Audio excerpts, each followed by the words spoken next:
السلام عليكم متابعينا، شلونكم؟ شو اخباركم؟ ان شاء الله تكونون بافضل حال وجمعة مباركة عليكم.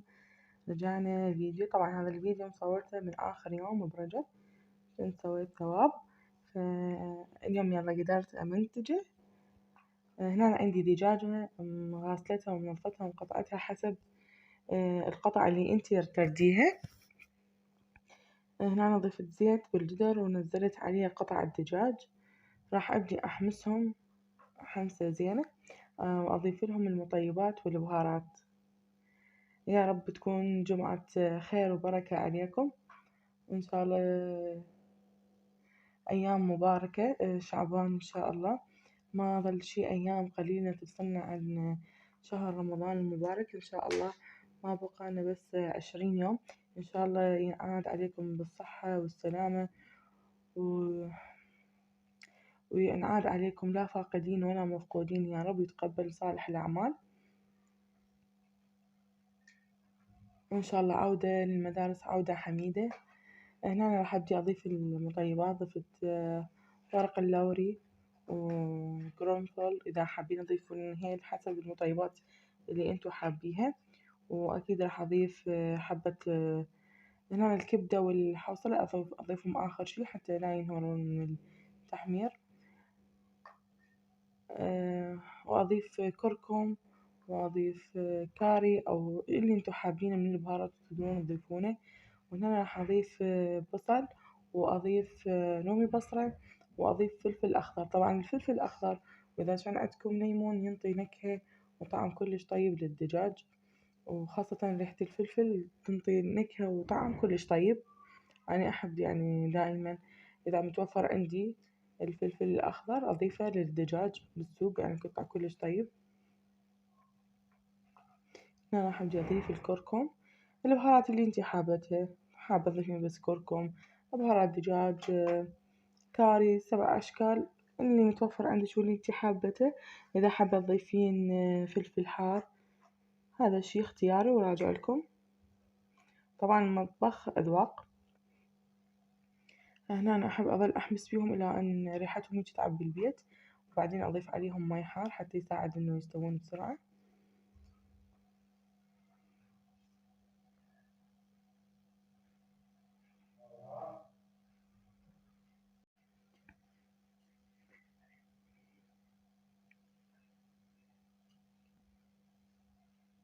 هنا راح أبدي أنزل عليه كمية الماي الحار. الدجاج واللحم يحبون على نار هادية.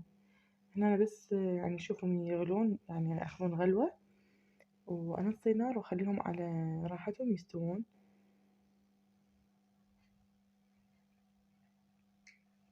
هنا راح أضيف الملح يعني حسب الرغبة.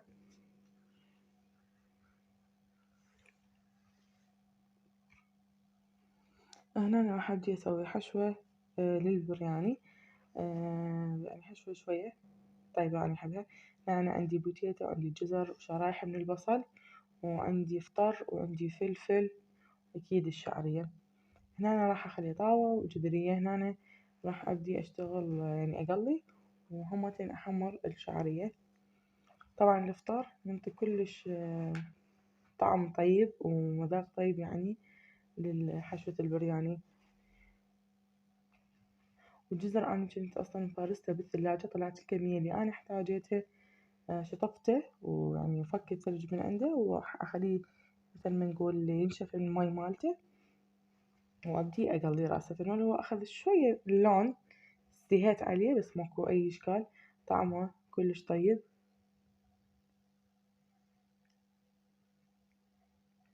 هنا أنا ضفت كيس كامل من الشعرية راح أبدي حمره. طبعا الحشوات حسب اللي انتو حابينه، يعني الزيتون تقللون، بس أنا أحب بشكل يعني حشوة البرياني، يعني أصلا أنا أكل بس الحشوة وما أكل التمن قد ما إنه أعشقها وأحبها. هنا أنا ضفت البوتيتا بعد ما حمد زيت والشعرية أقلب بيها.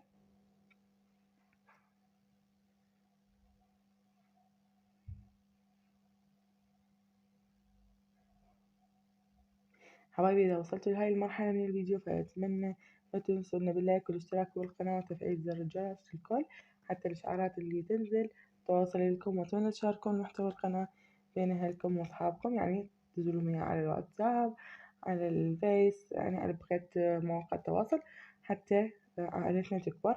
هنا نرجع للفيديو. بعد ما تحمرت الشعرية وصلت لهذه المرحلة راح أبدي أضيف لها المي وأخليها تتشرب وتتهدر، وبعدين أمزجها ويا باقي المكونات.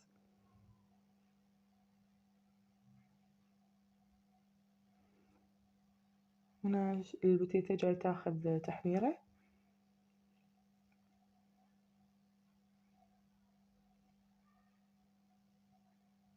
طبعا البصل والفطر ينطون طعم للحشوة البرياني بشكل كلش طيب، أحبهم.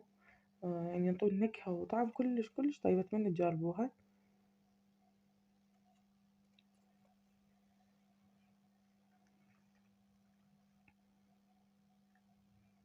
وأيضا أحب يعني أخلي نكهة رشة من الدارسين ينطي كلش طعم، بس الويا البيت ما يحبونها، يعني يحسون بشوية حرورة، أو ما يحبون يعني نكهته، فيعني الأشياء اللي ما يحبونها وما يفضلوها فما أضيف لهم إياه. أنا راح أنزل الجزر، نزلته بعد ما رفعت البوتيتا.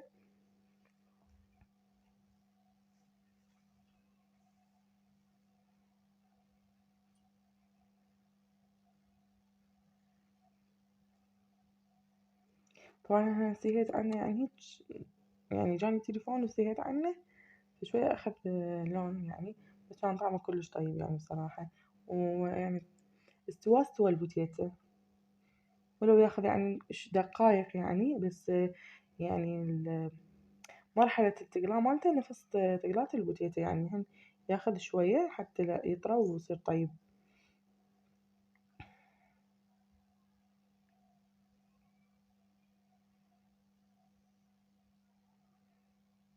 نرجع أشوف يعني استوى، قلت بعد شوية يردله، نسيت عنه. طبعا دايما من أخلي البخار الجاي وأريده يفور، خاصة من يجيكم خطار يعني فجأة تخلون تردون يفور، ما يفور، بس تندارون أو تروحون شوي بعيد عنه رأسا يغيرون الطباخ. يعني وهاي شغلات من أريدها إنه تصير حالا ما تصير، بس خلي أسهي عليها شوية، أو التم من أريده ينشف ما ينشف، بس أبتعد عنه، أسمع أشم ريحة الشاب مو هسمع. طبعا أنا رفعت الشعرية بعد ما تهدرت، وراح أخلي مي حتى أبذل التمن.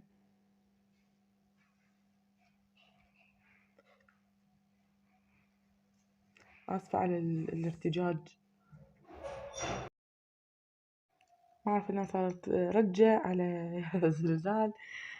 نرجع هنا باعوا هم مالتين يعني جاني اتصال وصار عندي لخبطة بالستاند، سهيت عنه شوية يعني شوية شوية أخذ لون، فمو أكو أي إشكال يعني عادي 30 الأمر. هنا بعد ما رفعت الجزر راح أضيف شرايح البصل وأبدي أحمرهم.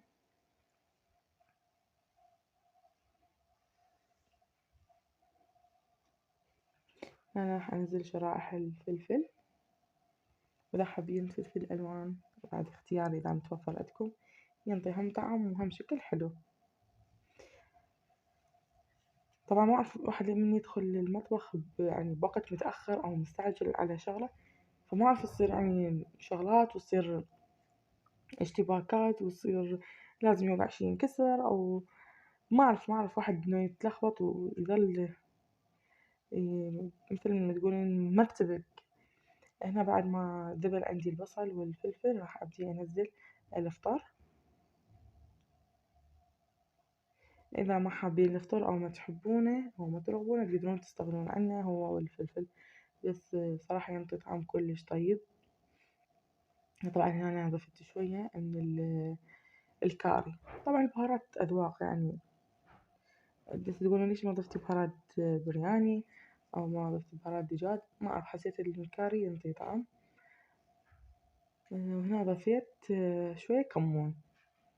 بصراحة كلش أحب الكمون يعني، وصفات يعني كلش صايرة أحب الكمون، ما أعرف ليش. هنا بعد ما يعني شوية ذبلوا وحمصتهم راح أنزل الجزر والبوتيتا وأمزجهم حتى يختلطون بالنكهات، وأيضا راح أنزل عليهم الشعرية. صراحة يعني أكلة كلش سهلة ويعني سريعة. صحيح إنه شوية تاخذ وقت قلي الحشوات، بس يعني سريعة سريعة يعني حلوة نحس بيها. هنا أنا بعد ما تهدرت عندي الشعرية راح أضيفهم على باقي الحشوات وأبدي أجانسهم.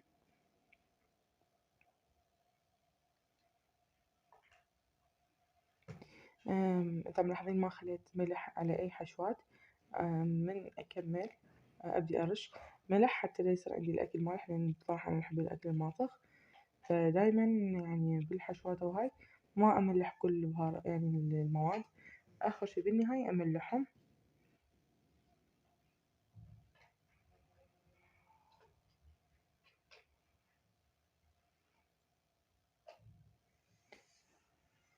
ورشيت يعني رشة قليلة من الهيل،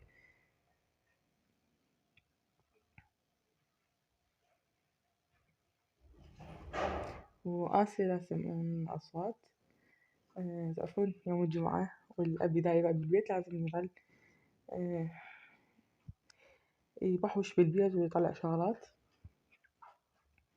هنا راح يعني رشيت الملح وأبدي أجانسهم.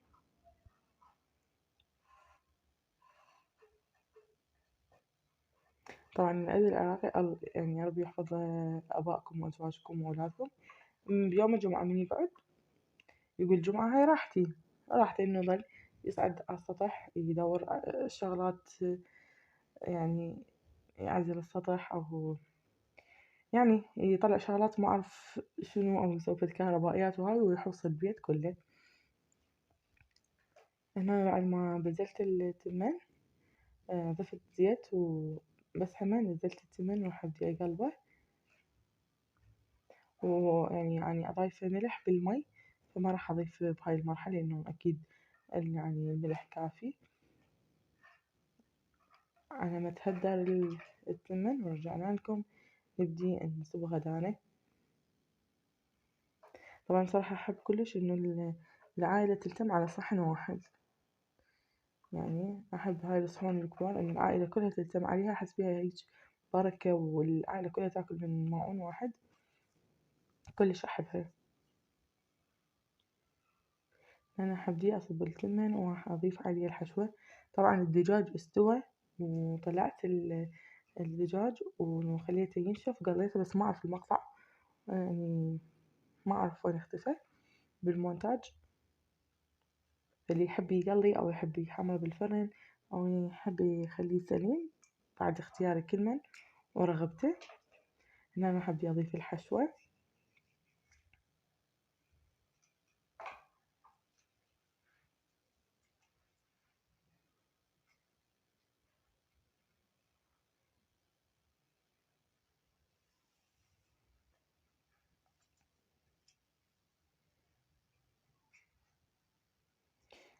طبعا هذا كان آخر يوم من رجب. أكيد طلعنا ماعون أو معونين للجوارين. يا رب تهمهم العافية وألف عافية من كان إله نصيب ياكل بيه.